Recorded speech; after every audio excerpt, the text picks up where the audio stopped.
एकाक्षरं नमः इति द्वे अक्षरे नारायणाय इति पञ्चाक्षराणि एतद्वै नारायणस्याष्टाक्षरपदं यो ह वै नारायणस्याष्टाक्षरं पद्येति अनुप्रब्रुवः सर्वमायुरेति।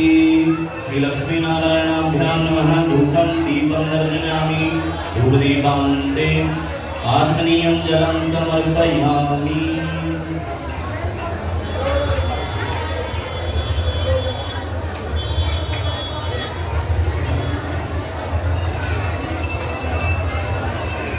ओम श्री लक्ष्मीनारायणाभ्यां नमो नमः।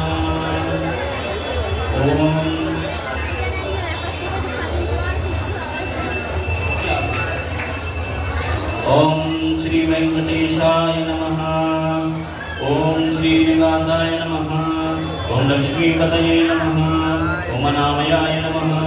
ओम अमृतांशाय नमः। ओम जगद्वन्द्याय नमः। गोविन्दाय नमः। ओम शाश्वताय नमः। ओम प्रभवे नमः। ओम शेषाद्रिनिलयाय नमः। ओम देवाय नमः। ओम श्रीकेशवाय नमः। मधुसूदनाय नमः। अमृताय नमः। माधवाय नमः। ओम कृष्णाय नमः। हरये नमः। ज्ञानपञ्जराय नमः।